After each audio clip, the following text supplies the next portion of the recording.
A submersible with 5 people on board heading for the wreck of the Titanic has lost contact with its mothership. Nobody knows where it is or even whether the crew is still alive. But yesterday afternoon, we got some clues from the U.S. Coast Guard, who may have as little as 48 hours left to find a needle in a haystack. It is a remote area, and it is a challenge to conduct a search in that remote area, but we are deploying all available assets to make sure that we can locate the craft and rescue the people on board. What do we know about this vessel? Who was on board? Where might search teams find it? And just how challenging a search is this going to be?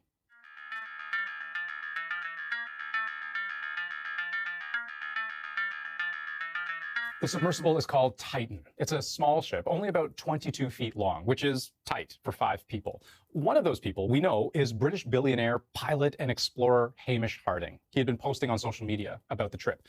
Also on board, French diver Paul-Henri Nargeolet, Shazada Dawood and his son Suleiman from one of the wealthiest families in Pakistan, and the CEO of the company that runs these expeditions himself, Stockton.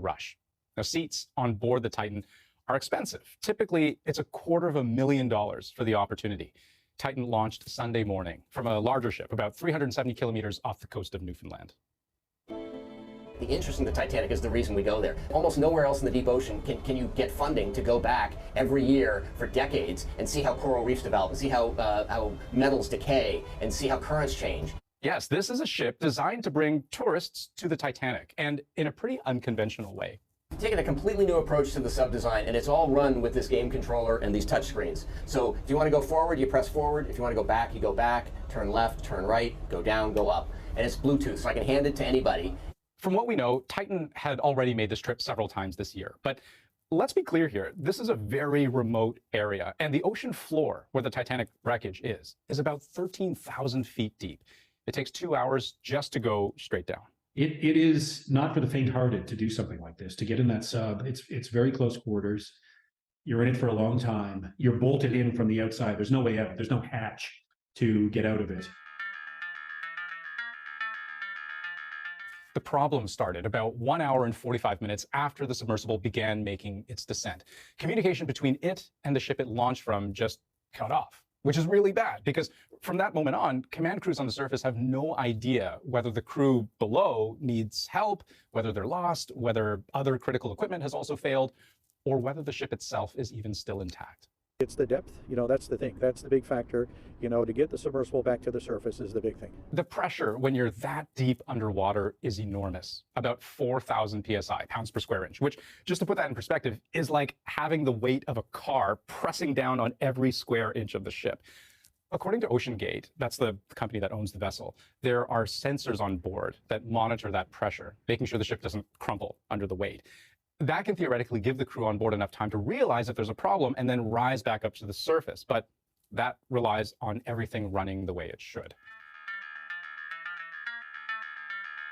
The Coast Guard out of Boston is helping search for a missing submarine that was being used to tour the Titanic. Once oceangate realized something had gone wrong, it reached out to the U.S. Coast Guard, which began organizing a surface search. That means looking above water. At the same time, we launched a C-130 aircraft to conduct an aerial search, both visual and radar, of the scene. The Canadian Coast Guard is also helping with 2 other planes in the sky. But you might wonder, why look for an underwater vessel above water? Well, 2 reasons. One, remember that all we know is that communication is down. Once that happened, the submersible could have abandoned the mission, rose to the surface, hoping to be found. That's the best case scenario. So I've been on numerous searches inshore in a rescue boat. The energy level is high. The adrenaline is through the roof. Everybody is up on deck and on watch, using every available piece of equipment and all eyes. So right now I know there's numerous vessels out there. But the second reason why look on the surface is that the U.S. Coast Guard couldn't really do much else. The only capacity they would have had to look underwater was from the ship that launched the submersible in the first place. I mentioned at the start how this was like looking for a needle in a haystack. Adding to the complexity of this case is the fact that this was a submersible vessel. We're also having to search in the water column. That water column is 13,000 feet deep. But it's worse than that because the Coast Guard can't actually go that far down. It can only listen. And we're doing that right now with the use of sonar buoys and sonar on the ship that's out there to listen for any sounds that we can detect in the water column. As of yesterday, the Coast Guard was expecting other ships to arrive on scene soon, from the Canadian Armed Forces, from the U.S. Navy, even other commercial vessels in the area. Some, the Coast Guard hopes, will have some kind of subsurface capability. But even if you hear something by sonar, even if you could pinpoint their exact location, you might still have to actually go down there and bring them back up. And you're somewhat, at the whim of the currents, the undersea currents, which go all the way to the bottom, and they go in different directions depending on the depth you're at. Here's what OceanGate said in a written statement.